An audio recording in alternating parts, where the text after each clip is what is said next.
Hi everyone, welcome to headphone.ph YouTube channel. Today we have a fairly popular IEM to review. This is the KZ ZSN in-ear monitor. Let's go check it out.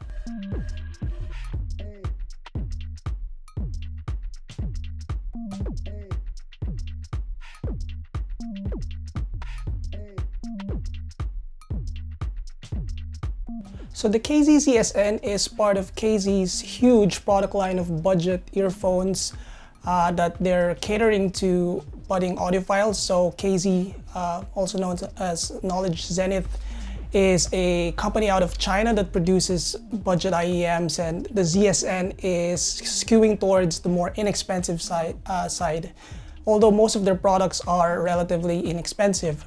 The ZSN has a dual configuration of dynamic driver and balanced armature, and it costs $13 to $15. So I did get this one locally for 600 pesos. So the aesthetics of the earphone is pretty nice with a translucent housing and a metal backplate. So it's the kind of design that you'd expect from like couple hundred dollar of IEMs. I would say the build quality is good, especially for its price. It's got this very sturdy plastic build and a metal backplate here. And the one disadvantage I would say is that the housing here is kind of bulky. So when you wear it, it slightly protrudes outwards. It comes with a braided cable, as you can see here, with a 45-degree plug. The earphones itself is detachable using this 2-pin connector. It's not an MMCX connector, but it's this 2-pin connector that is fairly secure once you put it in your place. It's not hard to like remove, unlike some other earphones, but it's also secure enough that it won't just randomly fall out.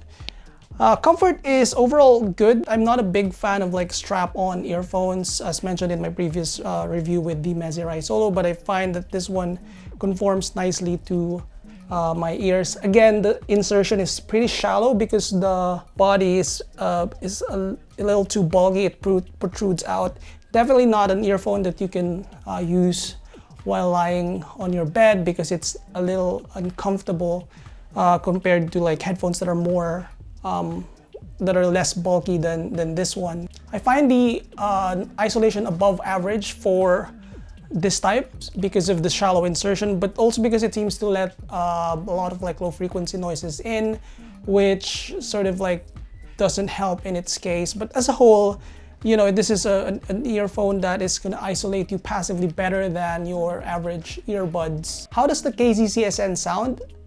The tonal profile of this earphone is on the bassy side of things, so it's got that elevated bass, but it's got very good bass extension, extending around the sub-bass area, you know, not having problem with that, and also maintaining that nice tightness and punch. So the upper bass is where it's maybe a little too excessive, so it does bleed around the low mid-range, giving that nice warmth, but also making it a little woolly sounding at times. So the overall signature is also a little U-shaped. So the mid-range part is where it recesses, specifically the middle mid-range part. It's also slightly not pronounced in the upper mids part, so it doesn't have that clarity that you can find in, for example, the Etymotic line, Etymotic Ear 4 SR. But then it goes back up in the mid treble where it's it has some emphasis even in the around 9 to 10 kilohertz. So what it does is, you know, it balances the signature out. So even though it's a bassy headphone, it's not a dark sounding earphone. So it's got that the little splashiness in the mid treble frequencies that sort of brightens things up. And as a whole, it's a nice signature, especially since this one just costs $13.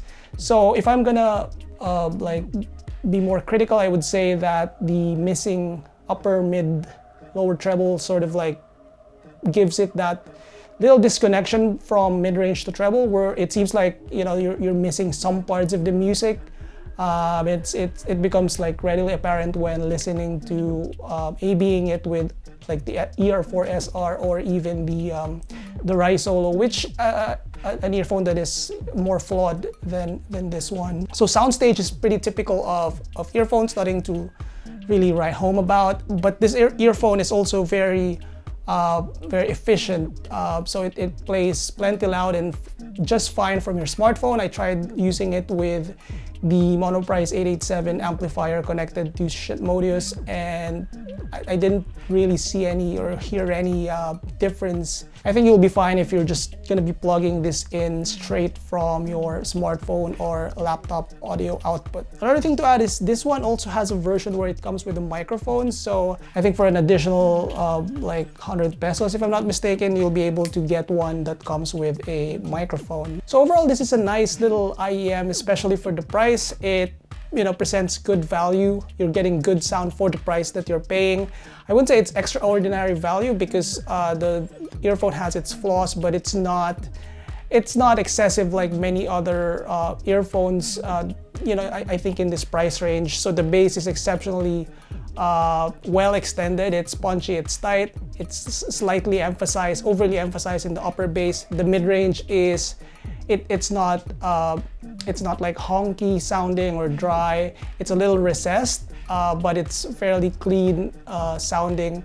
As a matter of fact, I prefer this one over the Meze Rai Solo that I reviewed some time ago. That one is a $200 earphone, and I find that it has many flaws than this one. But then again, it really depends on like where you're coming from when you're getting this one. I feel like the one that would benefit the most from this type of purchase are those coming from like stock earphones, stock earbuds, or like any type of IEMs that usually come free from a smartphone or from other purchases. Upgrading to this one is definitely gonna be a good experience. It's got a good overall tonal profile, but for $13, I think this is not a bad purchase. That's about it for the review of the KZ ZSN earphone. I'd love to hear what you think about this one. Are you planning to buy it? Or what other KZ earphones would you like me to review? Thumbs up the video if you like it, subscribe for more headphone.ph video reviews, and visit headphone.ph for the text version of this review. I'll see you guys next time.